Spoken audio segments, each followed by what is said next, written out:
Son las 9:35 de la mañana. Vamos entonces con nuestra primera entrevista del día de hoy. Pasa a investigación externa el caso contra el fiscal de la Corte Penal Internacional, Karim Khan, por señalamientos de acoso sexual. Así lo informa la presidenta de la Asamblea de Estados parte de la Corte Penal Internacional. Vamos a conversar con el periodista y activista de derechos humanos Luis Carlos Díaz. Luis Carlos, muy buenos días, gracias por atendernos. Un abrazo enorme, César Miguel.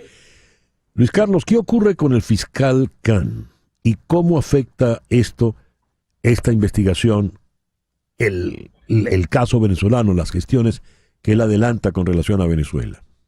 Sí. Lo primero es que estamos ante un funcionario de muy alto nivel y de muy alta importancia en la estructura internacional. Es el fiscal principal de la Corte Penal Internacional, por lo tanto, de él dependen los procesos de investigación, los juicios, todo lo que se lleva adelante. Este caso, donde una mujer del equipo de la Fiscalía ha denunciado que fue víctima de acoso sexual, lo que hace es que pone en juego los propios mecanismos internos de la Corte Penal para resolver sus conflictos. Y aquí pasó algo que es inédito, y es que la propia Corte tiene un mecanismo de supervisión independiente, que es una oficina que se llama IOM. Y ese mecanismo, que se supone que es el que está llamado a atender estos casos, para esta ocasión fue cambiado. Y es la gran información de este comunicado de la Asamblea de Estados Partes. ¿Cómo que fue cambiado? ¿Cómo que fue cambiado? Porque la Asamblea de Estados Partes lo que dice es que para respetar la centralidad de la víctima, es decir, la víctima tiene que estar de acuerdo, tiene que tener consenso con el proceso que se va a abrir, ellos han decidido buscar a un agente externo, un mecanismo externo. Y esto es un punto importante y ya explico por qué. Porque la víctima pudo decir que parte de este mecanismo de supervisión independiente, esta oficinita de la CPI, tiene gente que ha trabajado para Karim Khan. Entonces denuncia que puede haber conflicto de interés y como la Corte Penal es el máximo órgano de justicia mundial, tiene que dar el ejemplo y lo que ha hecho la Asamblea de Estados Partes de una manera inédita, insisto, es decir, bueno, este conflicto no lo podemos resolver internamente, hay que buscar un mecanismo externo. Hasta ahora no se ha dado información de cuál, pero esto es una gran noticia para muchas mujeres en todo el mundo que, por ejemplo, denuncian acoso sexual en su empresa y la empresa cree que lo puede resolver con el Departamento de Recursos Humanos. O dentro de un gobierno creen que se lo pueden dar a un compadre del acusado y el compadre resuelve. Entonces, esto ya es un dato importante. Hasta ahora no se ha dicho que Karim sea inocente ni culpable, solamente que va a un proceso donde ambas partes tienen que tener igualdad de condiciones. Ahora, esto, que por supuesto desvía la atención de todo, que por supuesto es como que hackeara la agenda de preocupaciones de la Corte Penal, porque ellos están encargados, bueno, de los casos de la acusación contra Rusia, contra Israel, de los juicios pendientes.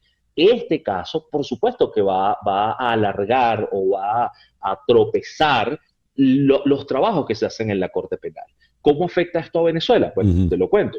La Fiscalía está llevando adelante una investigación. La Fiscalía tiene centenares de empleados. Y esos empleados, por supuesto, que nos van a decir que siguen trabajando, que siguen investigando, que siguen en lo suyo. Pero hay una gran duda y es que si empieza el proceso de investigación real contra Karim Khan, si le piden o no entonces que se separe del cargo temporalmente. Eso, por supuesto, que alargaría los tiempos de cualquier posible orden de detención, de cualquier posible avance en un juicio. Ahora, ¿afecta directamente a Venezuela? No lo sabemos. Y no lo sabemos porque se especula mucho sobre el caso venezolano, pero uno no sabe si las órdenes de captura ya están listas y están esperando un buen momento o si todavía faltan algunos meses más de investigación para determinar a quién se acusa. Y esto, nuevamente, hay que explicarlo, César. La Corte tiene muchos casos, la Corte tiene muchas pruebas, pero para llevar a alguien ante la CPI tiene que tener balas de plata, tiene que tener casos muy bien sustanciados, que no fallen, que no se caigan, claro. Y por eso si se toman un poco más de tiempo, pues bueno, es mejor para todos en términos de proceso. Fíjate, el fiscal ha dicho, pues como suelen reaccionar las personas en estos casos, ha negado, esta es una verdad alguna en las insinuaciones, dijo que tanto él como la CPI enfrentan una amplia gama de ataques y amenazas debido a los casos en curso, y dijo En los últimos meses mi familia, incluida mi esposa y mi hijo, también han sido objetivo de ataques. Es la defensa primera que viene y es la habitual en estos casos, negar que hubo algún acoso. Pero si lo retiran, ¿qué pasa? Porque tú lo dijiste, estamos hablando de un funcionario demasiado importante en el mundo, en la justicia mundial. Es que parte de que sea él es lo que hace que un grupo de personas diga, epa, él sabe en qué lío se mete si le toca la puerta de noche a una mujer en un hotel, en una visita de la corte. O sea, ¿cómo él puede cometer estos actos? Entonces, claro que hay duda, hay margen de duda, y él en su primer comunicado dijo que era inocente, pero se somete al proceso. Como una persona que trabaja con esto y dice, bueno, yo me someto al proceso, adelante con el proceso. Eso además no quita que lo segundo que ella haya dicho es verdad. ¿A qué se refiere? Claro que está bajo presión y claro que está bajo ataques. En un mismo año, o sea, en un mismo periodo, le abrió un proceso a Putin, un proceso a Netanyahu y un proceso a Hamas. Por supuesto que está bajo presión de grandes poderes en el mundo. Pero entonces aquí vienen las especulaciones. Hay gente que ha sido capaz de decir, y esto ha aparecido en The Guardian, en New York Times, que probablemente la denuncia sea parte de un ataque de uno de estos gobiernos contra Karim. Eso es terrible si es verdad, porque instrumentaliza a una mujer que probablemente fue víctima de abuso. Pero también dicen la otra cosa, que es, el fiscal podía saber que venía esta denuncia, entonces se lanzó las órdenes de captura para desviar la atención. Pero es que estamos hablando de especulaciones, por eso es que todos necesitamos debido proceso, que se sepa la verdad y que las cosas se hagan bien. Lo que pasa es que los ritmos de la corte son lentos. No sabemos nada. ¿Y qué sabemos de la supuesta víctima, Luis Carlos? Estuve en una reunión donde una funcionaria de la Corte Penal dijo en público, conocemos a la víctima. No dijo más, pero cuando ya te hablan de alguien concreto, las cosas cambian. O sea, al decir, es una de nuestras compañeras. Entonces, claro que es un tema que habrá que discutir porque hay que ver realmente qué pasó, cómo pasó. Y lo importante aquí es que el organismo más importante de justicia del mundo está puesto en prueba y tiene entonces que demostrar que puede hacer las cosas bien. Esto además lo conecto con otra cosa, César, y es que estamos a 12 de noviembre. En 3 semanas, la primera semana de diciembre, es la Asamblea de Estados Partes. La Asamblea de Estados Partes es el organismo que regula a la Corte Penal. Son los que legislan, son los que nombraron a Karim Khan. Y por supuesto que esto pasa a ser el tema 1 de la agenda.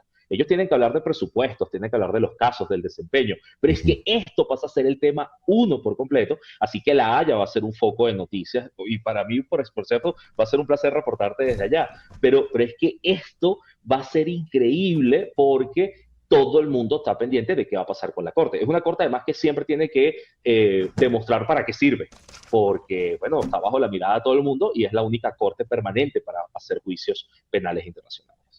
Bueno, ya estás comprometido a reportarnos desde La Haya, ¿no? Ahí estaremos, César. Va a ser muy, muy importante porque estamos pendientes del caso venezolano.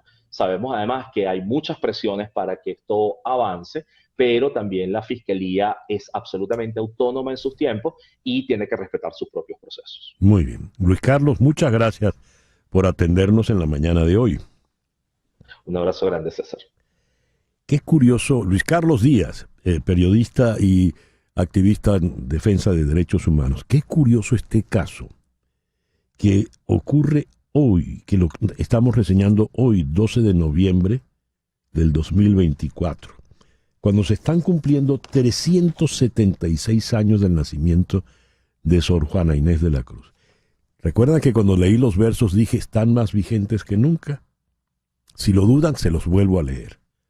Hombres necios que acusáis a la mujer sin razón, sin ver que sois la ocasión de lo mismo que culpáis. Si con ansia sin igual solicitáis su desdén, ¿por qué queréis que obren bien si las incitáis al mal? Combatís su resistencia y luego con gravedad decís que fue liviandad lo que hizo la diligencia. El poema es mucho más largo. Sugiero a los interesados que lo googleen, que no era un verbo que conociera Sor Juana Inés. 9:44, una pequeña pausa y ya regresamos en Conexión.